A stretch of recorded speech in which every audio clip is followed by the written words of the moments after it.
All right.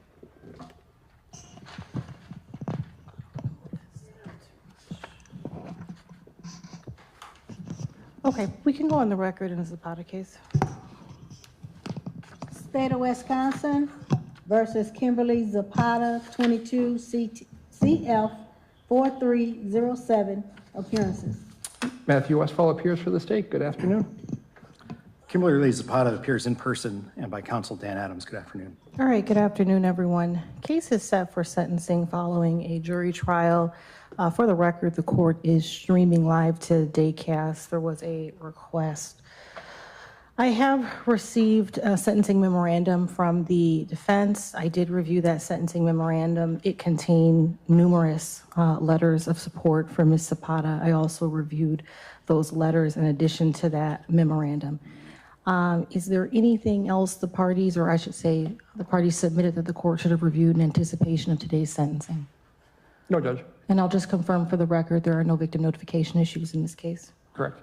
Okay, anything else before I hear from the state, Attorney Adams? No, Your Honor. Okay, Attorney Westfall? Judge, in this case, Ms. Zapata was convicted at jury trial of 4 counts, 1 count of misconduct in public office, 3 counts of election fraud. This time the state would make the following recommendation. On count 1, the state would be recommending 12 months in the House of Correction, that to be imposed and stayed for 18 months of probation, with a condition to include 120 hours of community service. On each of the election fraud counts, counts 2 through 4, state would be recommending 60 days in the House of Correction. Those 3 counts are run concurrent to each other, but consecutive with count 1. State would have no objection to Huber. Your Honor, this is based upon the gravity of the offense, the need to protect the community, and Ms. Zapata's personal characteristics. Ms. Zapata swore an oath to defend the federal and state constitutions and to faithfully discharge her duties. She abandoned that duty. She introduced fraud into the system. This is an extremely serious offense. Ms. Zapata used governmental resources to access confidential voter data. She created 3 fictitious military voters and fraudulently had ballots issued in their names. This is worse than just a public employee stealing information or a public employee not doing their job. Those kind of behaviors reflect on the individual employee. This is an attack on our electoral system. This is a system that only works if we can trust the people that are administering it. We need to trust those people that are tasked with monitoring the system, otherwise the whole system falls apart. With our public employees, as the state is, as the court is, we enter into a social compact. We enter into an agreement with the public that we will give public employees more power, more authority than other individuals. And in return, we expect those public employees to work for our benefit. Ms. Zapata broke that social compact by engaging in behavior that violated that public trust. Now, this is not a victimless crime.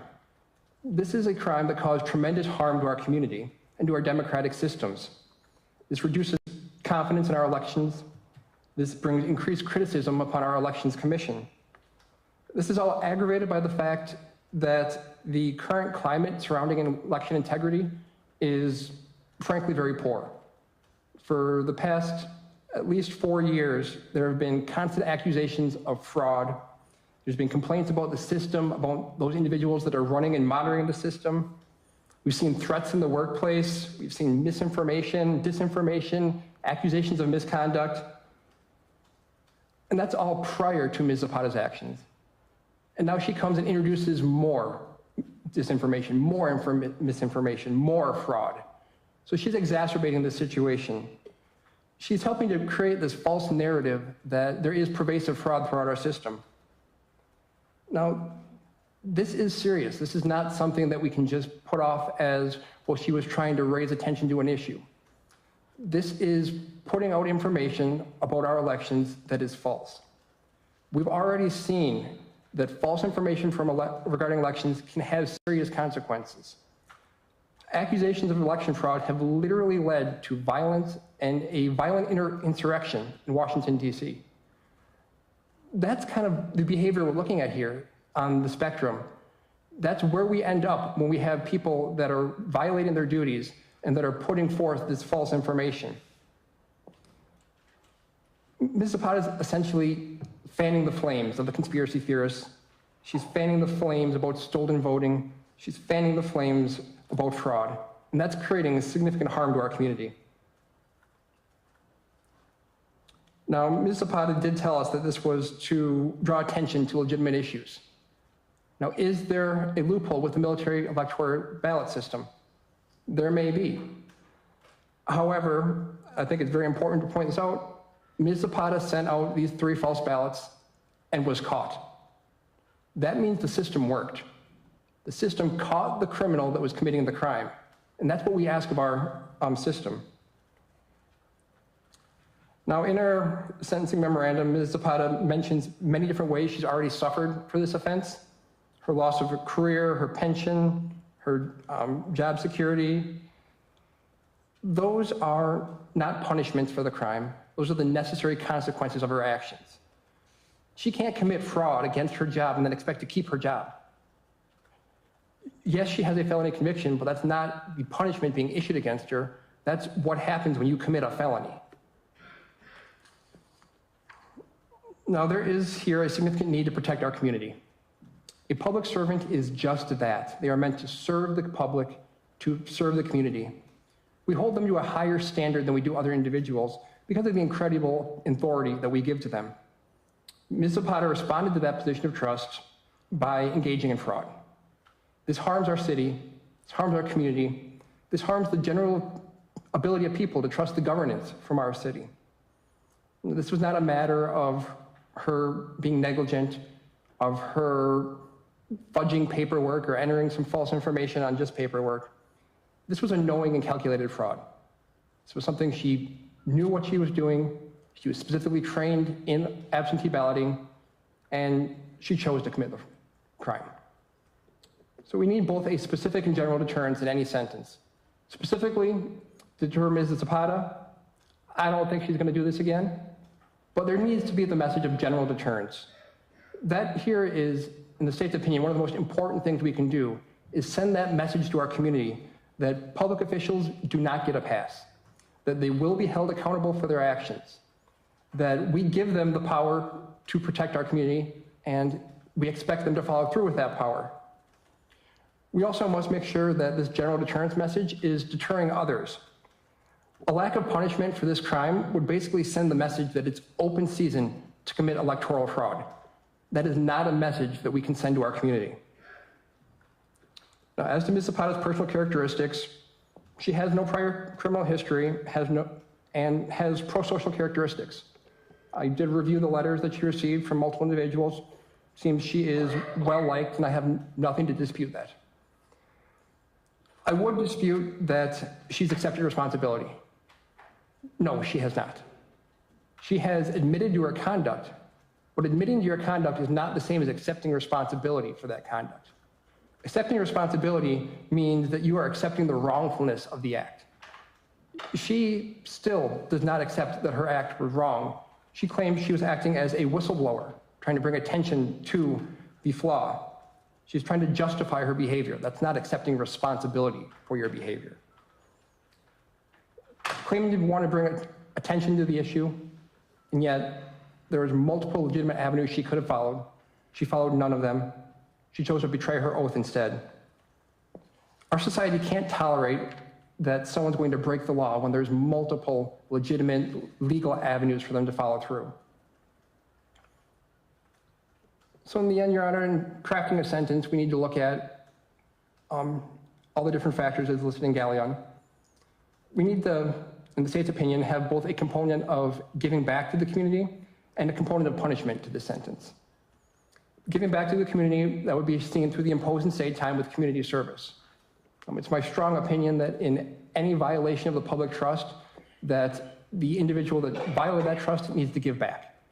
The only way you're going to remedy a violation of trust is by putting yourself out there and repaying that violation. So that's where I see the community service as a very important aspect. I also think, though, that we need to have a punishment aspect to this sentence. I believe the house time is necessary and appropriate to not unduly depreciate the seriousness of this offense. To issue solely a fine in this matter would completely, in the state's opinion, depreciate this offense. It would be, in essence, a fine is only a punishment for someone that can't afford to pay the fine. It would be sending a message to our community that people that have the money to pay fines can commit this crime and not have any other ramifications. And looking through different sentencing, there's really no comparable sentence that I found for these offenses. And that's because this is a fairly unprecedented situation. We have a high-level governmental official who's actively subverting the system that they are tasked with protecting. I would hope there's not many cases of people doing this. So the fact that this is an unprecedented situation, I believe means this court needs to have an appropriate response to that unprecedented nature.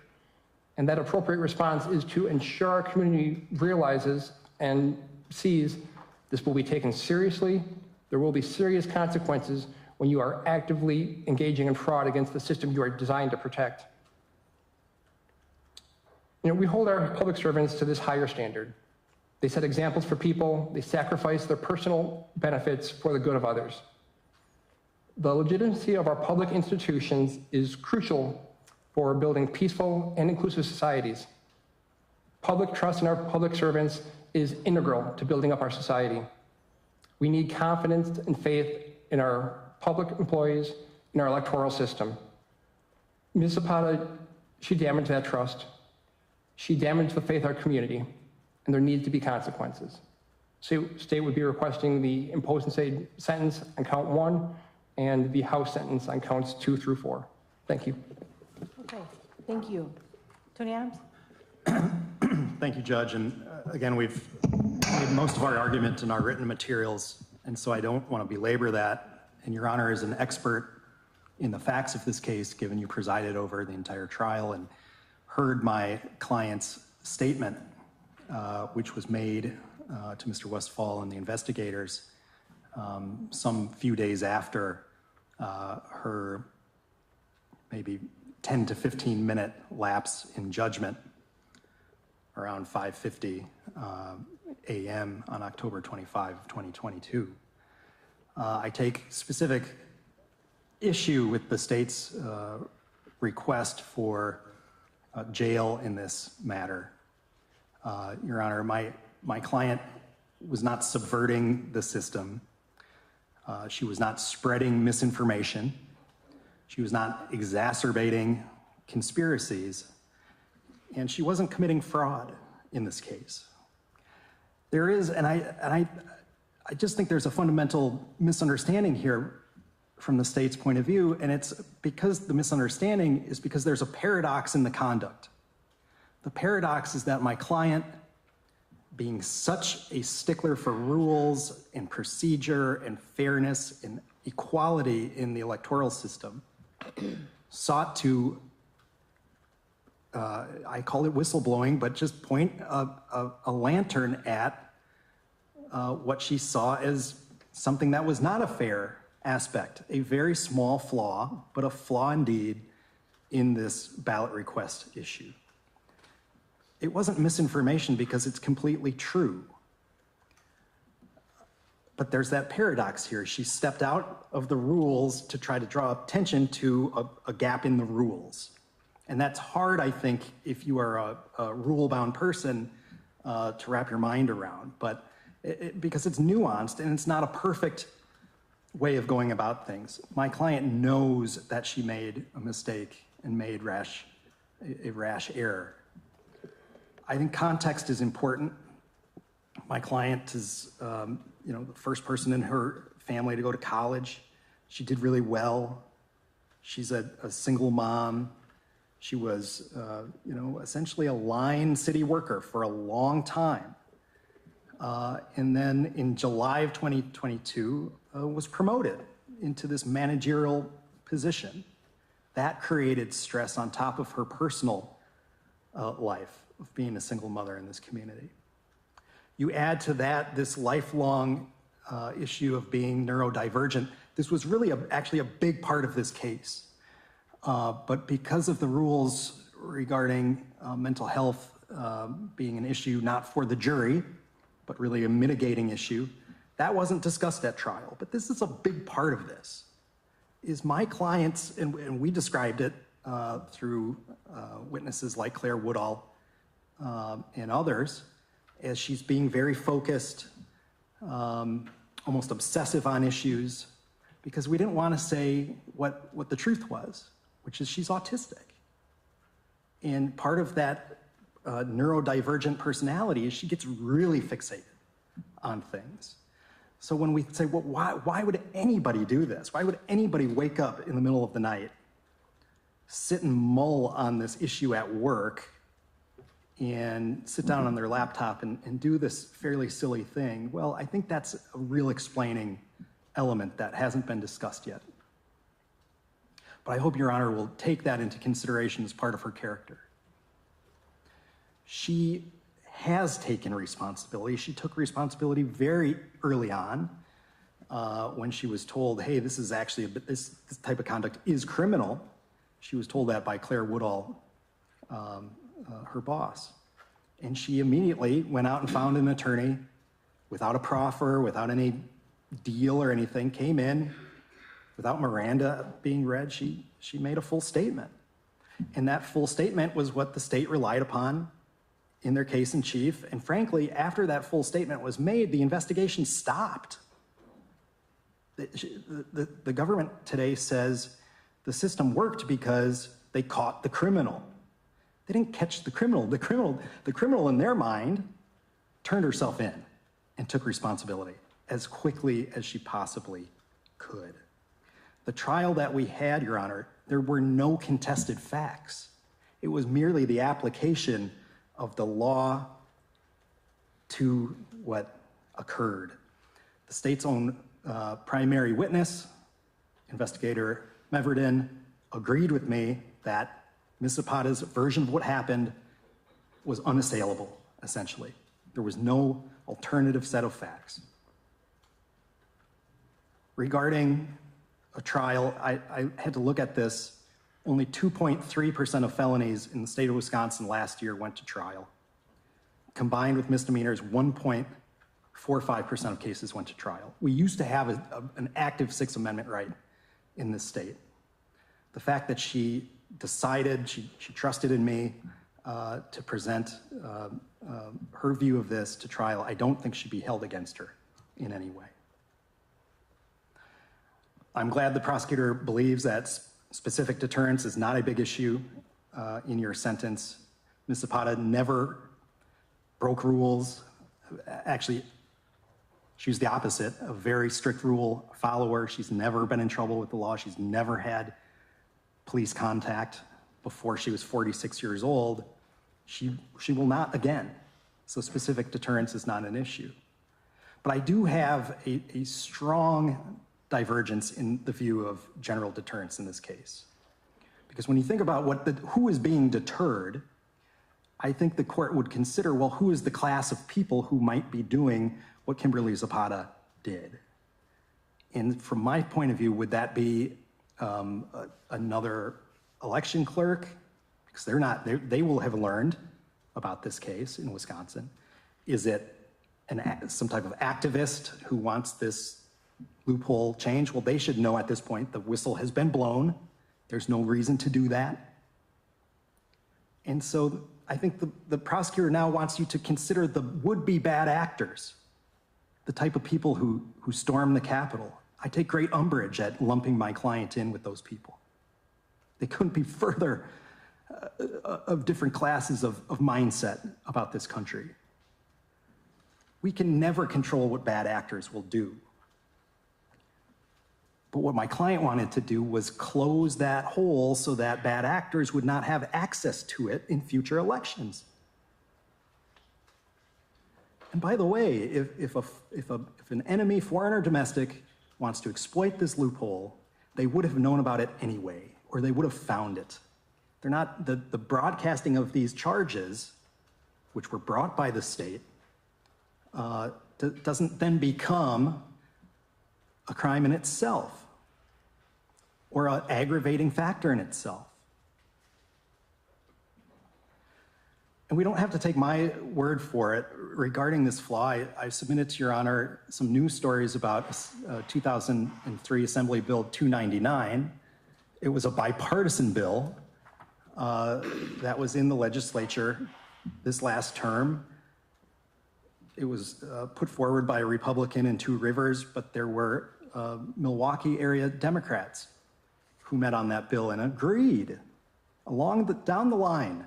While they didn't condone Kimberly's actions, they said, well, they showed us the flaw.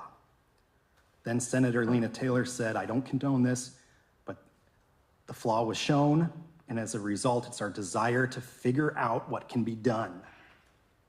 I've never had a client whose actions resulted in the filing of a bipartisan bill, or any bill. She has suffered intense collateral consequences. The process, the charge in this case, has been a great punishment. She went from a middle-class person who used her technical abilities, her personality, which was very detail-oriented, her directness, and her experience with the election system to carve out this middle-class life for herself. And now she's working poor. She's working poor. She'll always, she may want to talk to me about this later, but I think she'll always be working poor. Her income was halved from what it was with the city. She'll never work for a government entity ever again. She'll never work in the education field. She'll never work in medical.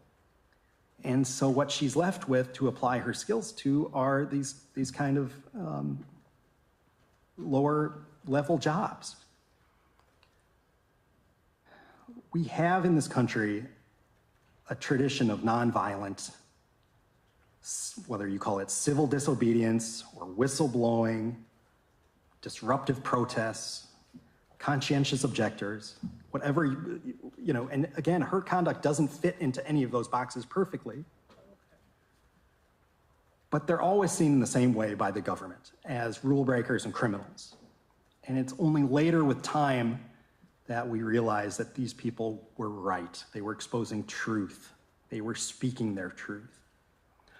I'm glad that it took, I don't know when this bill was presented, but it's a 2023 Assembly bill. It didn't take very long for both Democrats and Republicans in our legislature to say, oh, we get it now.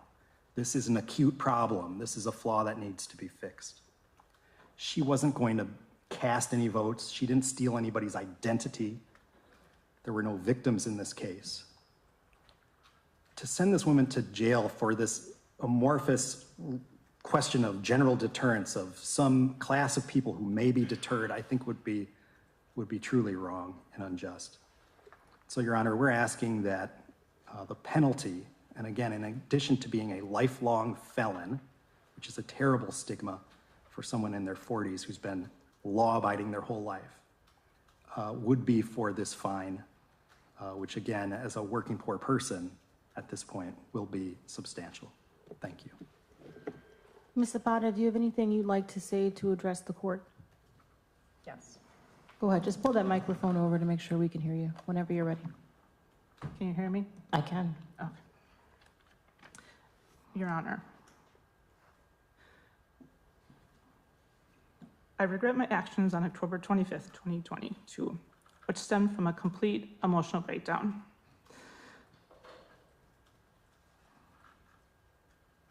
I have autism spectrum disorder, and when I'm stressed, I have difficulty regulating my emotions, sensory input, and thought processes. A year and a half later, I feel that I am now in a better position to recognize and proactively manage my stressors. I have been working on communicating with others when I'm overstimulated and need a break to decompress my mind. I have been simplifying my life to remove barriers that have the potential to trigger a negative stress response. I now have a defined work-life separation, which makes my life less stressful and easier to manage. Lastly, I have been learning to let go and walk away from things I can't control. I now recognize my actions did not match my best intentions. When someone hears my name, I want them to think of my good qualities and the good things I have done. I don't wish to be forever attached to what I did in that 8-minute window of my life. I deeply regret my actions that have led me to this day, and I take full responsibility for them. In particular, I am ashamed that I have shattered my reputation with my children,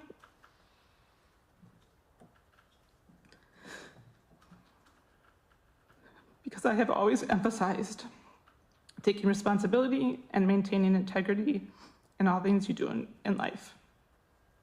I humbly ask Your Honor to take my statement into consideration when deciding my sentence. Thank you. Thank you, Ms. Zapata.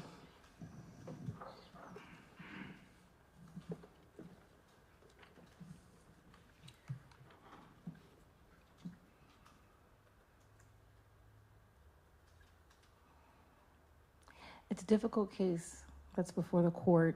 I did obviously have the opportunity to hear all the evidence, presiding over the trial, and I've certainly considered the arguments of counsel as well as the sentencing memorandum, in addition to the character letters that were numerous that were filed on your behalf, Ms. Zapata. When the court crafts a sentence, it has to consider a few factors, and the first is the gravity of the offense. You know, I went back over the trial testimony when preparing for this hearing, and I spent, I would say, most of the time on the notes of your statement to law enforcement and also the testimony of Ms. Woodall-Vogg of the executive director of the City of Milwaukee Election Commission. You were her deputy, Ms. Zapata. And when I consider what happened in this case with regard to your creation of these 3 fictitious ballots, I can't help but come back to how unnecessary it really was. And I don't know if you appreciate that. And I'm gonna just go over my analysis with you. You worked in that office for 7 years, is that accurate? Like 6, but yeah. Okay, around 7 years. What Director Woodall-Vogg indicated that you oversaw the Voter Services Department, absentee by mail process, some campaign finance issues, that you were her number 2. You were not just an ordinary person who happened upon a potential glitch in the system. You were a person who had authority, who had power, and who had a voice, Ms. Zapata. What was attached to the sentencing memorandum is this bipartisan bill that your attorney referenced. And what's interesting to me is that I certainly hope that you don't think that there was no other way for this to come about outside of you committing these crimes. When Director Woodall-Vogg was asked if you had brought this to her attention on cross-examination, she acknowledged that you did, that there were some steps that, I don't know if she called them steps, but that this was an issue that you had brought up with her before. But I don't know how far it went beyond that. A person in a position with your experience, with numerous years, education, you weren't helpless, Ms. Zapata. And I think you had other options to try to rectify a problem that you identified, which of course you identified because as Director Woodall-Vogg testified, you were good at your job, right? You identified a potential issue. And the solution that you found was to commit a felony and multiple misdemeanors. And that's what's so unfortunate about this case. I don't view this as a whistleblower case. I think you had legitimate means to go about solving an issue that you identified. And I think you took a shortcut. I think that's what happened. I think that's oftentimes how crime happens, Ms. Zapata. A shortcut was taken. Now, there is a lot that was going on in the midst of this shortcut. And that's what I read about in these letters. You were obviously grieving. You had recently been diagnosed with this disorder. A lot of things that were going on which perhaps did not assist in your judgment with regard to this decision. But it was absolutely a lapse in judgment. And I just want to be very clear. I do not see this as a whistleblower situation, and neither did the jury, Ms. Zapata. When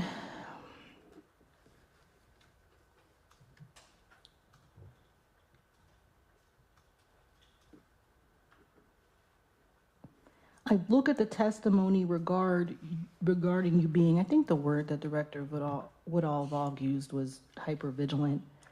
And your attorney said today that you were a stickler for rules. It's completely inconsistent with what happened here, right?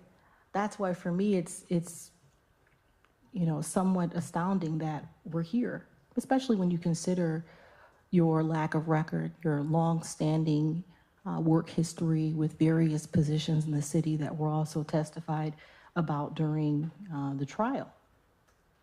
You had other options. And I want to say that over and over again. What Director Woodall-Vaugh also testified to, and it's not to minimize, I'm not an election fraud expert. I don't, this isn't my area. I always tell people, stay in your lane, right? This isn't my area of expertise. But the person who purports to be an expert, the executive director, indicated that even the issue that you identified, it wasn't the type of issue that, as far as the court is concerned, should have resulted in something like this, right? I think she said, how many times does this happen in an election year? That testimony came out. I think she said a handful of times, right? And so with regard to the urgency, the need for this to be done, right? That's what I think about when I think about civil disobedience, right? That's what I think about when I think about whistleblowing. I can't put you in that category, Ms. Zapata. But I also, based on the testimony, I don't believe you had nefarious intent, right? I think both of those things can be true. I listened again to your statement. Again, I think you perhaps thought this was your option. And I think that's unfortunate.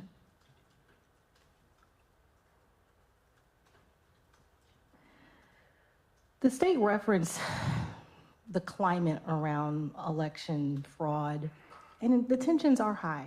And Ms. Zapata is not responsible for that.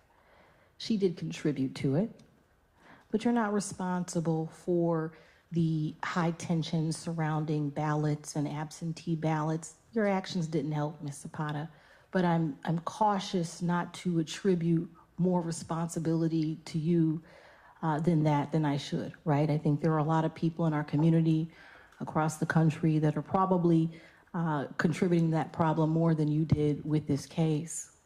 Certainly, it did not help. One of the things in your statement you said is, I wanted to show her, referring to Branchin, real fraud, right? That's what I wanted to do. I think that's what you said in your statement. And maybe you didn't realize it, but you had to know that this would be seized upon. And that's exactly what happened. So I do think it damaged the system in a way. There's not a direct victim, but I do think it had an impact. But I'm cautious as to how much the court should hold you responsible for that with regard to your decision back in October. I have a little bit more optimistic than your attorney for you with regard to the working poor thing, Ms. Zapata. I also want to address that. You're a fluent Spanish speaker, right? Yes. Yes. And you've used that before working in the library system. Is that accurate? Yes. I think you're going to bounce back. I don't think that this case is one that will hold you down or should hold you down. I think that while this was a terrible decision, and one that, quite frankly, I'm not sure I will ever understand, because I believe you had other options. I don't think this is the type of situation where you're bringing shame upon your family. I think you can bounce back. I know in the court system, we need all sorts of certified Spanish court interpreters. I think that you will find a way to make a living. I think that you can thrive, and I think that you can put this behind you. With regard to the need to protect the public, which is also something the court has to consider, it exists in this case for some of the reasons that I've said. I think this case did have an impact on the public. In terms of whether or not it's a high need, whether I think that there is a high need to protect the public from this conduct, certainly the public needs to understand that our election process is secure, that we have individuals working in those agencies who are committed to protecting the integrity of those systems. And you did violate that trust. And so there is a need to protect the public with regard to this specific conduct. Outside of this case, again, you've lived your life in the way that we've want most people to, Ms. Zapata. I don't see major character issues. I don't view you as what I would, characterize as someone the public needs to be protected from. But certainly, there is a punishment aspect of every sentence. So that's where we are with regard to the gravity of the offense, the need to protect the public, as well as considering Ms. Zapata's character. This should not have happened. I think Ms. Zapata was in a position where perhaps she could have achieved what she wanted in a way that didn't require her to commit a felony.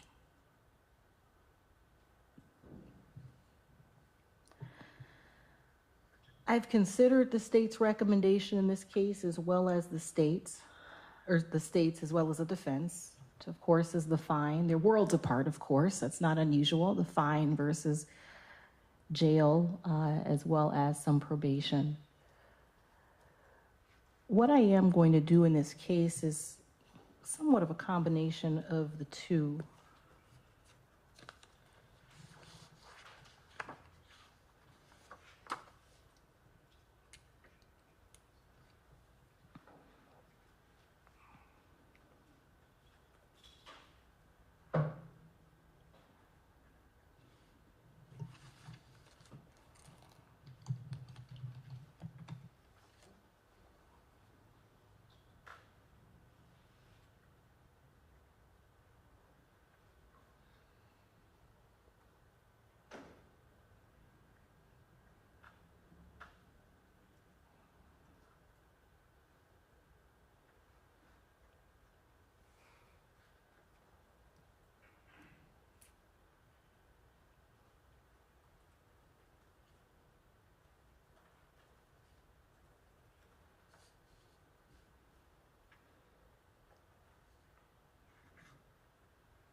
On count one, the court is sentencing you to 9 months in the Community Reintegration Center.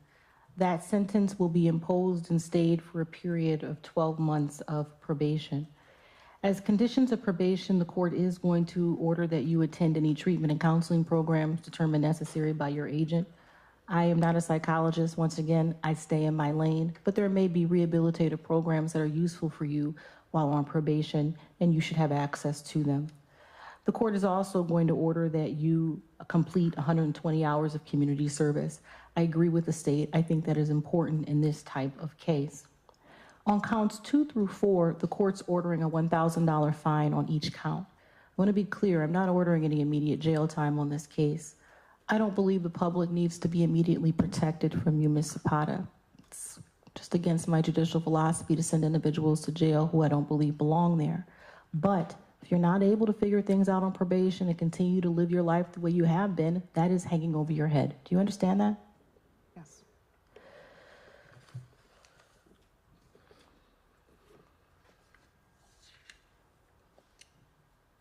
You'll pay the costs associated with this case.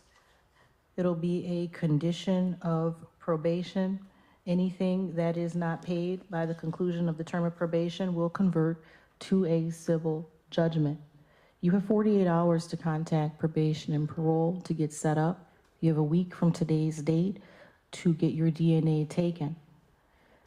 You have permanently lost your right to possess a firearm as a result of a felony conviction. Do you understand that? Yes. Maximum penalty for violating that prohibition is up to a $25,000 fine and 10 years in the Wisconsin prison system. Do you understand that? Yes. You will not be able to vote in any election until you complete serving your sentence. Do you understand that, Ms. Zapata? Yes. Is there any credit on the sentence? No, Judge. 0 days credit on the sentence. I'll also note if she's revoked, there's going to be Huber for purposes of employment and child care. You have 20 days to appeal my decision. You'll talk to your attorney regarding your appellate rights. He'll file the appropriate paperwork. Is there anything else either party needs to put on the record? Just to clarify, Judge, the fines, is that 1,000 on each count for 3,000 total? Or Correct. Okay, thank you. Anything else from defense? Regarding Huber privileges, if she does see a counselor, could she have counseling as well? I'll make it for treatment as well if she's revoked. Thank you. Anything else from the defense? No, Your Honor. That'll conclude this hearing. You can go off the record. Thank you. Here's the memorandum of probation.